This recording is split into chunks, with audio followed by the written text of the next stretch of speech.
Welcome to this customized deep dive. Today we're basically looking at how work actually gets done in the modern world. Right, which has changed a lot lately. Oh, massively. And our mission today is to decode this shifting landscape of leadership and management.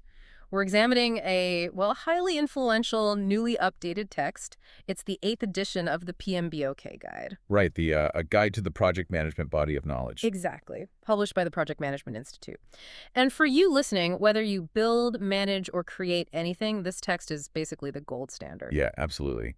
If you're prepping for a massive corporate initiative or, just organizing a really complex community event, this is the rule book. But the world has shifted so dramatically since the older editions. So to give you a sense of scale, this 2025 release was shaped by nearly 48,000 data points. Wow. Yeah. And global practitioner insights plus 12,000 public comments collected over like 18 months. It's the most evidence-based update they've ever put out. Which is huge. Yeah.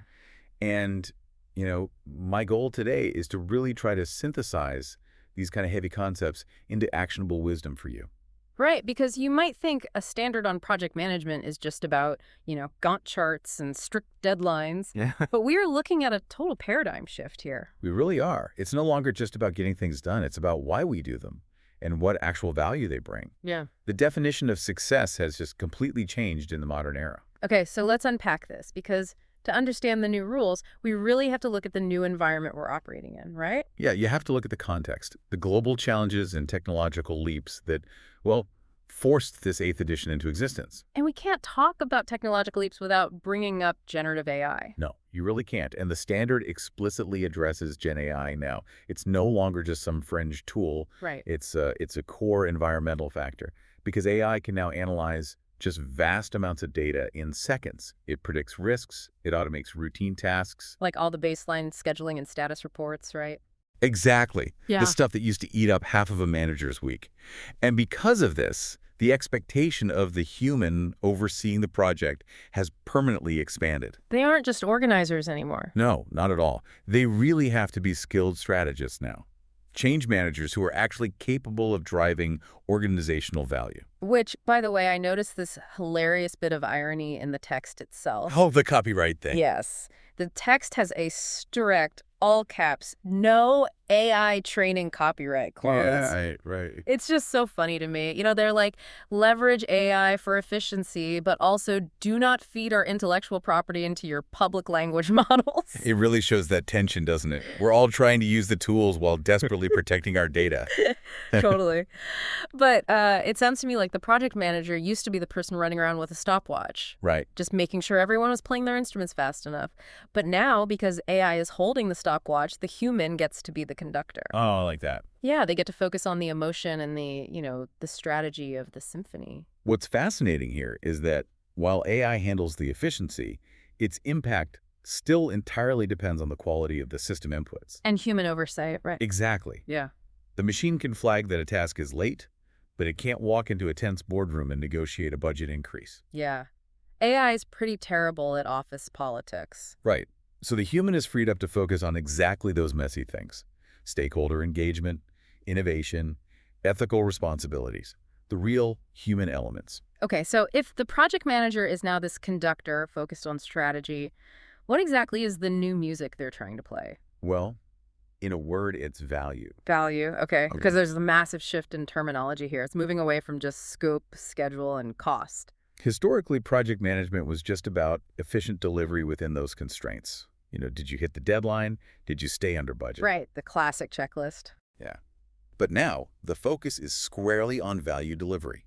A project is officially defined as a temporary initiative in a unique context, undertaken to create value. It's about driving organizational change, right? Yeah. Moving from a current state to a desired future state. Exactly. And to do that, this edition simplified a lot of things. They took 12 kind of rigid principles and boiled them down to 6 highly actionable ones. Which is much easier to digest. It is. And they reimagined the old, very formal process groups into 5 flexible focus areas. So that's initiating, planning, executing, monitoring and controlling, and closing. Okay, but how does that actually change the daily workflow? Well, those areas integrate into 7 performance domains. It's built to be totally adaptable now.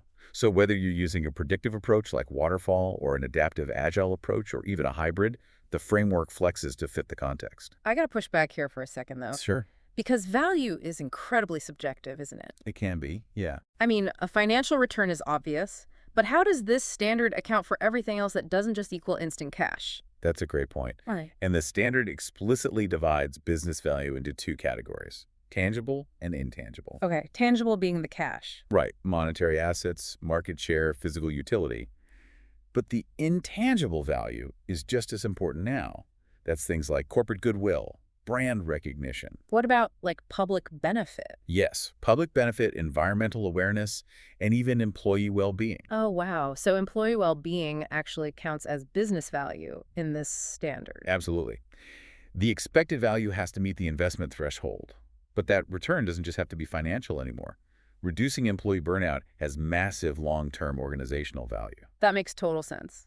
But understanding that value is the ultimate goal, it naturally begs a pretty big question. How do you measure it? Yeah. How do we judge if a project was actually a success? Like, is a project a failure if it's way over budget, but it still delivers immense value? This is where the standard breaks it down into two crucial dimensions. You have the success of the project outcomes, meaning did it realize the intended value? Okay, outcome success. And then you have the efficiency of the project management processes. Did it adhere to the cost, scope, and time constraints? Here's where it gets really interesting, because you can look at real-world examples and see this exact split in action. Oh, definitely.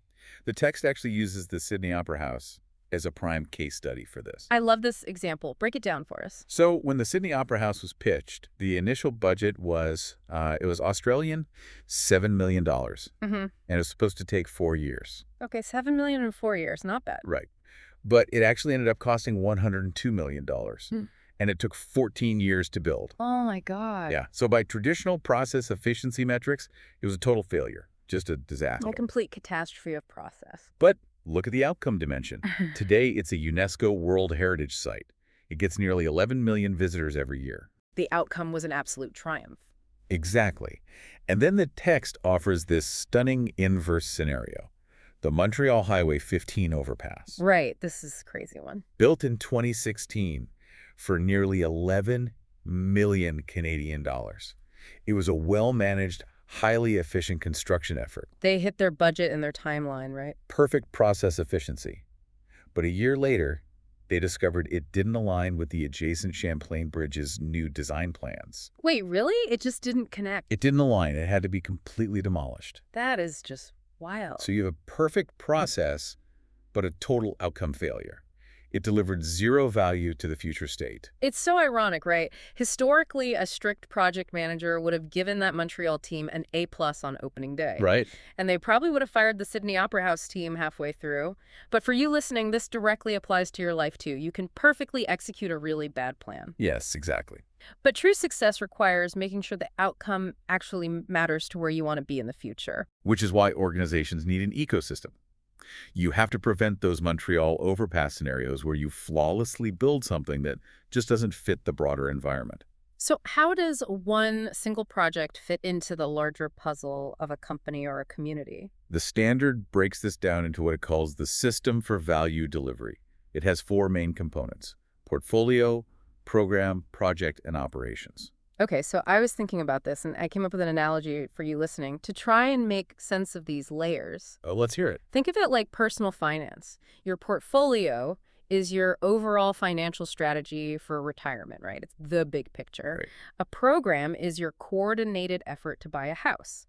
It's a group of related projects managed together to get a benefit you couldn't get by managing them separately. Exactly, the synergy. Then a project is the specific temporary task of actually securing the mortgage. Yes. And operations. That's your daily budget.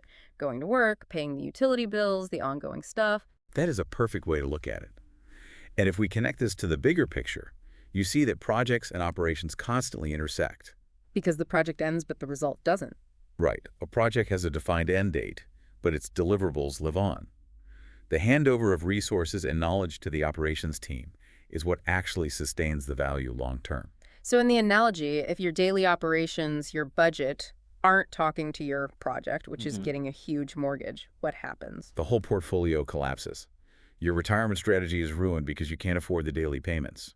Overlap and competition for resources between these areas can just completely threaten the whole strategy. Right, if you pull your best people off daily operations to work on a new project, your current business suffers. Absolutely. You have to manage the whole ecosystem, not just the isolated tasks. So what does this all mean for you listening? I mean, we've covered a lot of ground today. We really have. But the main takeaway is that you don't need the official title of project manager to use this 8th edition's wisdom.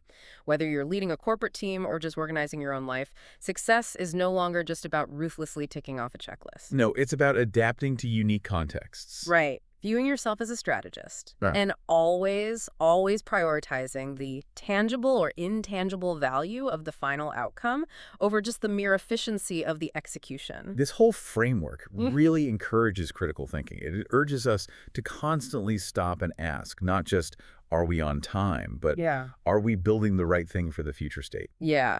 And that actually leaves me with a final kind of provocative thought for you to mull over.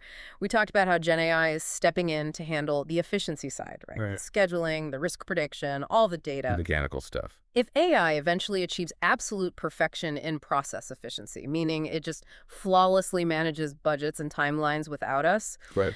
will the project manager of the future cease to be an organizer entirely and instead become purely a philosopher of human value? Oh, wow.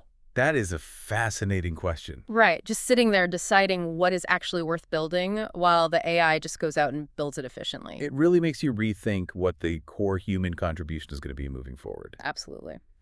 Well, definitely something to explore on your own. Thanks for joining us on this deep dive.